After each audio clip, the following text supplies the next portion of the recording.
ವಿಡಿಯೋವನ್ನು ವೀಕ್ಷಿಸುತ್ತಿರುವ ನಿಮಗೆ ನಮಸ್ಕಾರಗಳು. ಪ್ರತಿ ವರ್ಷದಂತೆ ಈ ವರ್ಷವೂ ಕೂಡ ನಿಮ್ಮ ಶಾಲೆಗೆ ದಾಖಲಾದಂತಹ 1ನೇ ತರಗತಿಯ ವಿದ್ಯಾರ್ಥಿಗಳನ್ನು SATS ನಲ್ಲಿ ಎಂಟ್ರಿ ಮಾಡಿ ಯಾವ ರೀತಿಯಾಗಿ ಆ ವಿದ್ಯಾರ್ಥಿಗಳಿಗೆ SATS ಎನ್ರೋಲ್ಮೆಂಟ್ ನಂಬರ್ ಅನ್ನ ನೀಡಬೇಕು ಅನ್ನೋದನ್ನ ಈ ಒಂದು ವಿಡಿಯೋದಲ್ಲಿ ತಿಳಿದುಕೊಳ್ಳೋಣ. ಈ ಒಂದು ವಿಡಿಯೋ ನಿಮಗೆ ಉಪಯುಕ್ತವೆನಿಸಿದರೆ ದಯವಿಟ್ಟು ಒಂದು ಲೈಕ್ ಅನ್ನ ನೀಡಿ ಮತ್ತು ನಿಮ್ಮ ಸ್ನೇಹಿತರೊಂದಿಗೂ ಶೇರ್ ಮಾಡಿಕೊಳ್ಳಿ. SATS ಪೋರ್ಟಲ್ ಅನ್ನ ಓಪನ್ ಮಾಡಲು ನಿಮ್ಮ ಮೊಬೈಲ್ ಅಥವಾ ಕಂಪ್ಯೂಟರ್ ನಲ್ಲಿ ಯಾವುದಾದರೂ ಒಂದು ವೆಬ್ ಬ್ರೌಸರ್ ಅನ್ನ ಓಪನ್ ಮಾಡ್ಕೊಳ್ಳಿ. ಅದರಲ್ಲಿ ಜಸ್ಟ್ SATS ಅಂತ ಟೈಪ್ ಮಾಡಿ ಸರ್ಚ್ ಮಾಡಿ. ಅವಾಗ ನಿಮ್ಗೆ ಈ ರೀತಿಯಾದಂತಹ ಹಲವು ಹೈಪರ್ ಲಿಂಕ್ ಗಳು ಡಿಸ್ಪ್ಲೇ ಆಗ್ತವೆ. ಇದರಲ್ಲಿರುವಂತಹ ಸ್ಟೂಡೆಂಟ್ ಟ್ರ್ಯಾಕಿಂಗ್ ಸಿಸ್ಟಮ್ ಲಿಂಕ್ ಮೇಲೆ ಕ್ಲಿಕ್ ಮಾಡಿ. ಅವಾಗ ನಿಮ್ಗೆ ಈ ರೀತಿಯಾದಂತಹ ಒಂದು SATS ಪೋರ್ಟಲ್ ಓಪನ್ ಆಗುತ್ತೆ. ಇದರಲ್ಲಿರುವಂತಹ ಲಾಗಿನ್ ಮೆನು ಮೇಲೆ ಕ್ಲಿಕ್ ಮಾಡಿ. ಅವಾಗ ನಿಮ್ಗೆ ಈ ರೀತಿಯಾದಂತಹ ಒಂದು ಲಾಗಿನ್ ಪೇಜ್ ಡಿಸ್ಪ್ಲೇ ಆಗುತ್ತೆ. ಇದರಲ್ಲಿ ನಿಮ್ಮ ಶಾಲೆಯ ಯೂಸರ್ ನೇಮ್ ಅನ್ನ ಎಂಟ್ರಿ ಮಾಡಿ. ಇಲ್ಲಿರುವಂತಹ ಸೆಂಡ್ OTP ಬಟನ್ ಮೇಲೆ ಕ್ಲಿಕ್ ಮಾಡಿ. ನಂತರ ನಿಮ್ಗೆ OTP ರಿಜಿಸ್ಟರ್ಡ್ ಮೊಬೈಲ್ ನಂಬರ್ ಗೆ ಹೋಗುತ್ತೆ. ಆ ಒಂದು OTP ಅನ್ನ ಎಂಟ್ರಿ ಮಾಡುವುದರ ಮೂಲಕ ವೆರಿಫೈ OTP ಬಟನ್ ಮೇಲೆ ಕ್ಲಿಕ್ ಮಾಡಿ. OTP ವೆರಿಫೈ ಆದ ನಂತರ ನಿಮ್ಮ ಶಾಲೆಯ ಒಂದು ಹೋಮ್ ಪೇಜ್ ಈ ರೀತಿಯಾಗಿ ಡಿಸ್ಪ್ಲೇ ಆಗುತ್ತೆ. ಇದರಲ್ಲಿ ನೀವು 1ನೇ ತರಗತಿಗೆ ದಾಖಲಾದಂತಹ ವಿದ್ಯಾರ್ಥಿಗಳನ್ನ ಎಂಟ್ರಿ ಮಾಡಲು ಈ ಮೆನುಗಳಲ್ಲಿರುವಂತಹ student management class 1 to 10 menu ಮೇಲೆ ಕ್ಲಿಕ್ ಮಾಡಿ. ಅದರಲ್ಲಿ ಬರುವಂತಹ ಅಡ್ಮಿಷನ್ ಡೀಟೇಲ್ಸ್ ಮೆನು ಮೇಲೆ ಕ್ಲಿಕ್ ಮಾಡಿ. ನಂತರ ಎನ್ರೋಲ್ಮೆಂಟ್ ಫಸ್ಟ್ ಸ್ಟ್ಯಾಂಡರ್ಡ್ ಅನ್ನುವ ಮೆನು ಮೇಲೆ ಕ್ಲಿಕ್ ಮಾಡಿ. ಅವಾಗ ನಿಮ್ಗೆ student enrolment to first standard ಅನ್ನುವ ಒಂದು ಈ ರೀತಿಯಾದಂತಹ ಬ್ಲಾಂಕ್ ಫಾರ್ಮ್ ಡಿಸ್ಪ್ಲೇ ಆಗುತ್ತೆ. ಈ ಒಂದು ಬ್ಲಾಂಕ್ ಫಾರ್ಮ್ ನಲ್ಲಿ ಆ ಇಂಡಿವಿಜುವಲ್ ಮಗುವಿನ ಅಡ್ಮಿಷನ್ ಡೀಟೇಲ್ಸ್, ಸ್ಟೂಡೆಂಟ್ ಡೀಟೇಲ್ಸ್, ಆ ಮಗುವಿನ ಕಾಂಟ್ಯಾಕ್ಟ್ ಡೀಟೇಲ್ಸ್ ಹಾಗೆ ಮಗುವಿನ ಬ್ಯಾಂಕ್ ಡೀಟೇಲ್ಸ್ ಅನ್ನ ಎಂಟ್ರಿ ಮಾಡುವುದರ ಮೂಲಕ ನೀವು ಸಬ್ಮಿಟ್ ಮಾಡಬೇಕಾಗುತ್ತೆ.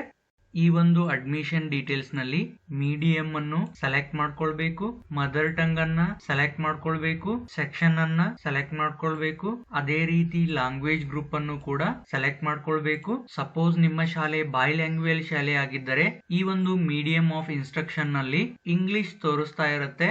ಯಾವ ಮಗು ಇಂಗ್ಲಿಷ್ ಮಾಧ್ಯಮಕ್ಕೆ ದಾಖಲಾಗಿರುತ್ತೆ ಆ ಮಗುವಿಗೆ ಇಂಗ್ಲಿಷ್ ಅನ್ನೋದನ್ನ ಸೆಲೆಕ್ಟ್ ಮಾಡ್ಕೊಳ್ಬೇಕಾಗುತ್ತೆ. ಸಪೋಸ್ ನಿಮ್ಮ ಶಾಲೆ ಬೈ ಲ್ಯಾಂಗ್ವೇಜ್ ಆದ್ರೂ ಕೂಡ ನಿಮ್ಗಿಲ್ಲಿ ಇಂಗ್ಲಿಷ್ ಮೀಡಿಯಂ ತೋರಿಸ್ತಾ ಇಲ್ಲ ಅಂತಂದ್ರೆ ನೀವು ನಿಮ್ಮ ಬ್ಲಾಕ್ ಅಥವಾ ಡಿಸ್ಟಿಕ್ ಗೆ ಮಾಹಿತಿಯನ್ನ ನೀಡುವುದರ ಮೂಲಕ ನಿಮ್ಮ ಶಾಲೆಗೆ ಇಂಗ್ಲಿಷ್ ಮಾಧ್ಯಮವನ್ನ ಅಸೈನ್ ಮಾಡಿಸ್ಕೊಳ್ಬೇಕು.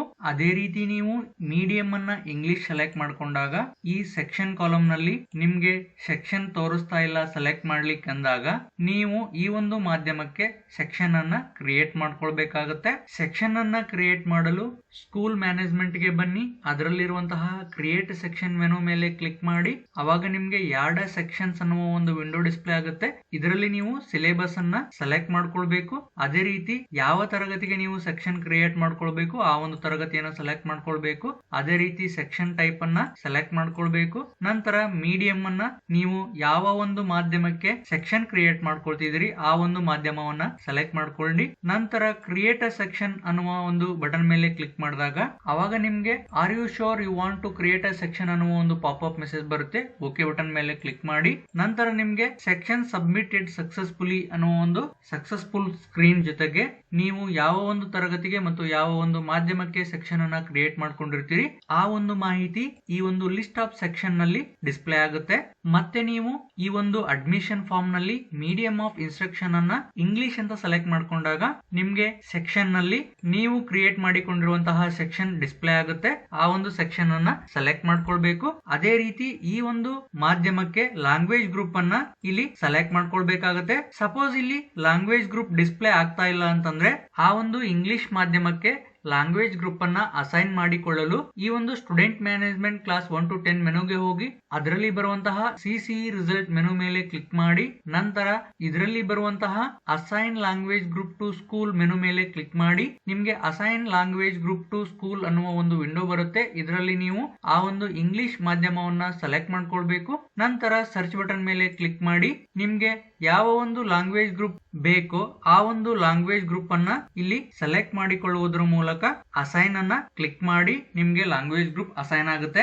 ನಿಮ್ಮ ಶಾಲೆ ಬೈ ಲ್ಯಾಂಗ್ವೇಜ್ ಆದಾಗ ಮೀಡಿಯಂ ಆಫ್ ಇನ್ಸ್ಟ್ರಕ್ಷನ್ ನಲ್ಲಿ ನೀವು ಯಾವ ಒಂದು ಮಾಧ್ಯಮದಲ್ಲಿ ಈ ಮಗು ಅಡ್ಮಿಷನ್ ಆಗಿದೆ ಅನ್ನೋದನ್ನ ಸೆಲೆಕ್ಟ್ ಮಾಡಿಕೊಳ್ಳುವುದರ ಮೂಲಕ ನೀವು ಆ ಮಗುವಿನ ಸೆಕ್ಷನ್ ಮತ್ತು ಆ ಮೀಡಿಯಂ ಅನುಗುಣವಾಗಿ ಲ್ಯಾಂಗ್ವೇಜ್ ಗ್ರೂಪ್ ಅನ್ನ ಸೆಲೆಕ್ಟ್ ಮಾಡ್ಕೊಳ್ಬೇಕಾಗುತ್ತೆ. ಅದೇ ರೀತಿ ಈ ಫಾರ್ಮ್ ನಲ್ಲಿ ಕೆಲವೊಂದಿಷ್ಟು ಫೀಲ್ಡ್ ಗಳ ಮುಂದೆ ನಿಮ್ಗೆ ಈ ರೀತಿಯಾಗಿ ಸ್ಟಾರ್ ಮಾರ್ಕ್ ನೋಡ್ಲಿಕ್ಕೆ ಕಾಣುತ್ತೆ. ಈ ರೀತಿಯಾಗಿ ಸ್ಟಾರ್ ಮಾರ್ಕ್ ಡಿಸ್ಪ್ಲೇ ಆಗ್ತಿದೆ ಅಂತಂದ್ರೆ ಆ ಒಂದು ಫೀಲ್ಡ್ ಅನ್ನ ನೀವು ಕಂಪಲ್ಸರಿಯಾಗಿ ಈ ಒಂದು ಫಾರ್ಮ್ ನಲ್ಲಿ ಫಿಲ್ ಮಾಡಬೇಕಾಗಿರುತ್ತೆ. ಸೊ ಅದೇ ರೀತಿ ಸ್ಟೂಡೆಂಟ್ ಡೀಟೇಲ್ಸ್ ನಲ್ಲಿ ಮಗುವಿನ ನೇಮ್, ಫಾದರ್ ನೇಮ್ ಮತ್ತು ಮದರ್ ನೇಮ್ ಅನ್ನ ಎಂಟ್ರಿ ಮಾಡ್ಕೊಳ್ಬೇಕಾಗುತ್ತೆ. ಹಾಗೂ date of birth, gender, religion, nationality ಅನ್ನ ಸೆಲೆಕ್ಟ್ ಮಾಡ್ಕೊಳ್ಬೇಕಾಗುತ್ತೆ. ಇಲ್ಲಿ ಮಗುವಿನ ಆಧಾರ್ ನಂಬರ್ ಅನ್ನ ಎಂಟ್ರಿ ಮಾಡ್ಕೊಳ್ಬೇಕಾಗುತ್ತೆ. ನೀವು 1ನೇ ತರಗತಿಗೆ ಎಂಟ್ರಿ ಮಾಡುವ ಸಂದರ್ಭದಲ್ಲಿ ಆದಷ್ಟು ಆ ಒಂದು ಮಗುವಿನ ಆಧಾರ್ ಕಾರ್ಡ್ ನಂಬರ್ ಅನ್ನ ಎಂಟ್ರಿ ಮಾಡುವುದರ ಮೂಲಕ ಅಡ್ಮಿಷನ್ ಅನ್ನ ಏನಾದ್ರೂ ತಗೊಳ್ತಿದ್ರೆ ನಿಮ್ಗೆ ಡಬಲ್ ಎಂಟ್ರಿ ಆಗುವುದನ್ನ ನೀವು ಕಡಿಮೆ ಮಾಡಬಹುದು. ಹಾಗೆ ಮಗುವಿನ ಕ್ಯಾಸ್ಟ್ ಡೀಟೇಲ್ಸ್ ಅನ್ನ ಸೆಲೆಕ್ಟ್ ಮಾಡ್ಕೊಳ್ಬೇಕಾಗುತ್ತೆ. ನಂತರ child with special need option ನಲ್ಲಿ ಆ ಮಗು ಏನಾದ್ರೂ CWSN ಆಗಿದ್ರೆ ಆ ಒಂದು ಡಿಸಬಿಲಿಟಿಯನ್ನ ಸೆಲೆಕ್ಟ್ ಮಾಡ್ಕೊಳ್ಬೇಕಾಗುತ್ತೆ. ಇಲ್ಲ ಅಂತಂದ್ರೆ ನೀವು ಈ ಆಪ್ಷನ್ ಗಳಲ್ಲಿರುವಂತಹ ನಾಟ್ ಅಪ್ಲಿಕೇಬಲ್ ಆಪ್ಷನ್ ಅನ್ನ ಸೆಲೆಕ್ಟ್ ಮಾಡ್ಕೊಳ್ಬೇಕಾಗುತ್ತೆ. ಅದೇ ರೀತಿ ಆ ಒಂದು ಮಗುವಿನ ಕಾಂಟ್ಯಾಕ್ಟ್ ಡೀಟೇಲ್ಸ್ ನಲ್ಲಿ ಕರೆಂಟ್ ಅಡ್ರೆಸ್ ಮತ್ತು ಪರ್ಮನೆಂಟ್ ಅಡ್ರೆಸ್ ಅನ್ನ ನೀವು ಇಲ್ಲಿ ಎಂಟ್ರಿ ಮಾಡಬೇಕು. ಹಾಗೆ ಇಲ್ಲಿ ಸ್ಕೂಲ್ ಅಡ್ಮಿಷನ್ ಡೇಟ್ ಅನ್ನೋದು ನೀವು ಯಾವ ಒಂದು ದಿನಾಂಕದಂದು ಈ ಒಂದು SATS ನಲ್ಲಿ ಎಂಟ್ರಿ ಮಾಡ್ತಾ ಇರ್ತೀರಿ ಆ ಒಂದು ಡೇಟ್ ಇಲ್ಲಿ ಆಟೋಮೆಟಿಕ್ ಆಗಿ ಡಿಸ್ಪ್ಲೇ ಆಗ್ತಾ ಇರುತ್ತೆ. ಸೊ ಈ ಒಂದು ಮಗು ನಿಮ್ಮ ಶಾಲೆಗೆ ಯಾವ ದಿನಾಂಕದಂದು ಅಡ್ಮಿಷನ್ ಆಗಿದೆ ಆ ಒಂದು ದಿನಾಂಕವನ್ನ ಈ ಒಂದು ಆಪ್ಷನ್ ಮೇಲೆ ಕ್ಲಿಕ್ ಮಾಡುವುದರ ಮೂಲಕ ಸೆಲೆಕ್ಟ್ ಮಾಡ್ಕೊಳ್ಬಹುದು. ಇಲ್ಲ ಅಂತಂದ್ರೆ ನೀವು ಈ ರೀತಿಯಾಗಿ ಟೈಪ್ ಮಾಡಬಹುದು. ನಂತರ ಆ ಮಗುವಿನ ಬ್ಯಾಂಕ್ ಡೀಟೇಲ್ಸ್ ಇತ್ತು ಅಂತಂದ್ರೆ ಆ ಒಂದು ಮಗುವಿನ ಬ್ಯಾಂಕ್ ಡೀಟೇಲ್ಸ್ ಅನ್ನ ಎಂಟ್ರಿ ಮಾಡಿ ನಂತರ ಇಲ್ಲಿರುವಂತಹ ಸಬ್ಮಿಟ್ ಬಟನ್ ಮೇಲೆ ಕ್ಲಿಕ್ ಮಾಡಬೇಕು. ಈ ಒಂದು ಸಬ್ಮಿಟ್ ಬಟನ್ ಮೇಲೆ ಕ್ಲಿಕ್ ಮಾಡುವ ಪೂರ್ವದಲ್ಲಿ ನೀವು ಎಂಟ್ರಿ ಮಾಡಿರುವಂತಹ ಮಾಹಿತಿ ಈ ಫಾರ್ಮ್ ನಲ್ಲಿ ಇನ್ನೊಂದ್ಸತಿ ಕ್ರಾಸ್ ಚೆಕ್ ಮಾಡಿಕೊಂಡು ಸರಿಯಾಗಿ ಎಂಟ್ರಿ ಆಗಿದೆಯಾ ಇಲ್ವಾ ಎಂಬುದನ್ನ ಚೆಕ್ ಮಾಡಿಕೊಂಡು ನಂತರ ಸಬ್ಮಿಟ್ ಮಾಡಿ. ನಂತರ ನಿಮ್ಗೆ ವೆರಿಫೈ ಯುವರ್ OTP ಅನ್ನುವ ಒಂದು ಪಾಪ್ಅಪ್ ಮೆಸೇಜ್ ಬರುತ್ತೆ. ನಿಮ್ಗೆ ಒಂದು OTP ಬಂದಿರುತ್ತೆ. ಆ ಒಂದು OTP ಅನ್ನ ಎಂಟ್ರಿ ಮಾಡುವುದರ ಮೂಲಕ ಇಲ್ಲಿರುವಂತಹ ವೆರಿಫೈ OTP ಬಟನ್ ಮೇಲೆ ಕ್ಲಿಕ್ ಮಾಡಿ ನಂತರ ನಿಮ್ಗೆ do you want to submit ಅನ್ನುವ ಒಂದು ಪಾಪ್ಅಪ್ ಮೆಸೇಜ್ ಬರುತ್ತೆ. ಓಕೆ ಬಟನ್ ಮೇಲೆ ಕ್ಲಿಕ್ ಮಾಡಿ. OTP ವೆರಿಫೈ ಆಗಿ ನಿಮ್ಗೆ ಈ ರೀತಿಯಾಗಿ ಆ ಮಗುಗೆ ಅಡ್ಮಿಷನ್ ಆಗಿ ಒಂದು SATS ನಂಬರ್ ಜೊತೆಗೆ ಸಕ್ಸಸ್ಫುಲ್ ಮೆಸೇಜ್ ಡಿಸ್ಪ್ಲೇ ಆಗುತ್ತೆ. ಈ ರೀತಿಯಾಗಿ ನಿಮ್ಗೆ ಸಕ್ಸಸ್ಫುಲ್ ಮೆಸೇಜ್ ಬಂತು ಅಂತಂದ್ರೆ ಆ ಒಂದು ಮಗುವಿನ 1ನೇ ತರಗತಿಗೆ ನಿಮ್ಮ ಶಾಲೆಯಲ್ಲಿ ಎಂಟ್ರಿ ಆದಂತೆ. ಸಪೋಸ್ ನಿಮ್ಗೆ ಸಕ್ಸಸ್ಫುಲ್ ಮೆಸೇಜ್ ಬಾರದೆ student data is duplicate with enrolment ಅಂತಂದ್ಬಿಟ್ಟು ಏನಾದ್ರೂ ಒಂದು ಎನ್ರೋಲ್ಮೆಂಟ್ ನಂಬರ್ ತೋರಿಸ್ತಾ ಇದೆ ಅಂತಂದ್ರೆ ಆ ಒಂದು ಎನ್ರೋಲ್ಮೆಂಟ್ ಅನ್ನ ನೋಟ್ ಮಾಡ್ಕೊಳ್ಳಿ. ಈ ಒಂದು ವಿಂಡೋದಲ್ಲಿರುವಂತಹ ಸರ್ಚ್ ಸ್ಟೂಡೆಂಟ್ ಬಟನ್ ಮೇಲೆ ಕ್ಲಿಕ್ ಮಾಡಿ. ಅವಾಗ ನಿಮ್ಗೆ ಈ ರೀತಿಯಾದಂತಹ ಒಂದು ಬಾಕ್ಸ್ ಡಿಸ್ಪ್ಲೇ ಆಗುತ್ತೆ. ಇದರಲ್ಲಿ ಆ ಒಂದು SATS ನಂಬರ್ ಅನ್ನ ಎಂಟ್ರಿ ಮಾಡುವುದರ ಮೂಲಕ ಸರ್ಚ್ ಬಟನ್ ಮೇಲೆ ಕ್ಲಿಕ್ ಮಾಡಿ. ಅವಾಗ ನಿಮ್ಗೆ ಇದರಲ್ಲಿ ಆ ಒಂದು ಮಗು ಯಾವ ಶಾಲೆಯಲ್ಲಿದೆ, ಯಾವ ಒಂದು ಮಗು ಅದು ಮತ್ತು ಯಾವ ಒಂದು ತರಗತಿಯಲ್ಲಿ ಅಡ್ಮಿಷನ್ ಆಗಿದೆ, ಯಾವ ಒಂದು ಅಕಾಡೆಮಿಕ್ ಇಯರ್ ನಲ್ಲಿ ಆ ಮಗು ಅಡ್ಮಿಷನ್ ಇದೆ ಮತ್ತು ಆ ಮಗುವಿನ ಸ್ಟೇಟಸ್ ಏನು ಅನ್ನೋದು ನಿಮ್ಗೆ ಇದರಲ್ಲಿ ಡಿಸ್ಪ್ಲೇ ಆಗ್ತಾ ಇರುತ್ತೆ. ಸಪೋಸ್ ನಿಮ್ಗೆ duplicate with this enrolment number ತೋರಿಸುತ್ತಿರುವಂತಹ ಮಗು ಪ್ರೀವಿಯಸ್ ಅಕಾಡೆಮಿಕ್ ಇಯರ್ ನಲ್ಲಿ LKG ಆಗಿರ್ಬೋದು, UKG ಆಗಿರ್ಬೋದು, ಬೇರೆ ಶಾಲೆಯಲ್ಲಿ ಏನಾದ್ರೂ ದಾಖಲಾಗಿತ್ತು ಅಂತಂದ್ರೆ ಆ ಶಾಲೆನವರಿಗೆ ನೀವು ಆ ಮಗುವಿನ LKG UKG ಮೆನುವಿನಲ್ಲಿ ಡಿಸ್ಕಂಟಿನ್ಯೂ ಮಾಡ್ಲಿಕ್ಕೆ ತಿಳಿಸಬೇಕು. ಆ ಶಾಲೆಯವರು ಡಿಸ್ಕಂಟಿನ್ಯೂ ಮಾಡಿದ ನಂತರ ನೀವು 1ನೇ ತರಗತಿಗೆ ಆ ಮಗುವನ್ನ ಎಂಟ್ರಿ ಮಾಡುವಂತಿಲ್ಲ. ನೀವು ಡೈರೆಕ್ಟ್ ಆಗಿ ಈ ಮೆನುಗಳಲ್ಲಿರುವಂತಹ ಸ್ಟೂಡೆಂಟ್ ಮ್ಯಾನೇಜ್ಮೆಂಟ್ LKG UKG ಮೆನುಗೆ ಬಂದು ಅದರಲ್ಲಿರುವಂತಹ LKG UKG to first admission through TC menu ಮೇಲೆ ಕ್ಲಿಕ್ ಮಾಡುವುದರ ಮೂಲಕ ಆ ಒಂದು SATS ನಂಬರ್ ಅನ್ನ ಎಂಟ್ರಿ ಮಾಡಿ ಸರ್ಚ್ ಮಾಡಿ ನಂತರ ನಿಮ್ಗೆ ಆ ಮಗುವಿನ ಎಲ್ಲ ಡೀಟೇಲ್ಸ್ ಇಲ್ಲಿ ಡಿಸ್ಪ್ಲೇ ಆಗುತ್ತೆ.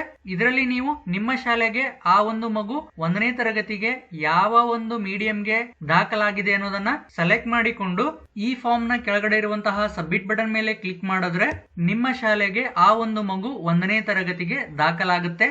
ಇದಿಷ್ಟು ಈ ಒಂದು ವಿಡಿಯೋದಲ್ಲಿ ಯಾವ ರೀತಿಯಾಗಿ 1ನೇ ತರಗತಿಗೆ ದಾಖಲಾದ ವಿದ್ಯಾರ್ಥಿಗಳನ್ನ SATS ನಲ್ಲಿ ಎಂಟ್ರಿ ಮಾಡಬೇಕು ಅನ್ನೋದನ್ನ ತಿಳಿದುಕೊಂಡ್ವಿ. ಈ ವಿಡಿಯೋ ನಿಮ್ಗೆ ಇಷ್ಟವಾಗಿದೆ ಎಂದು ಭಾವಿಸ್ತೀನಿ. ಇಷ್ಟವಾದ್ರೆ ಒಂದು ಲೈಕ್ ಅನ್ನ ನೀಡಿ ಮತ್ತು ನಿಮ್ಮ ಸ್ನೇಹಿತರೊಂದಿಗೂ ಶೇರ್ ಮಾಡ್ಕೊಳ್ಳಿ. ವಿಡಿಯೋಗೆ ಸಂಬಂಧಪಟ್ಟ ಕ್ವಶನ್ಸ್ ಗಳೇನಾದ್ರೂ ಇದ್ರೆ ಕೆಳಗಡೆ ಕಮೆಂಟ್ ಬಾಕ್ಸ್ ನಲ್ಲಿ ಕಮೆಂಟ್ ಮಾಡಿ. ವಿಡಿಯೋವನ್ನು ಪೂರ್ತಿಯಾಗಿ ನೋಡಿದ್ದಕ್ಕಾಗಿ ತಮಗೆ ಧನ್ಯವಾದಗಳು.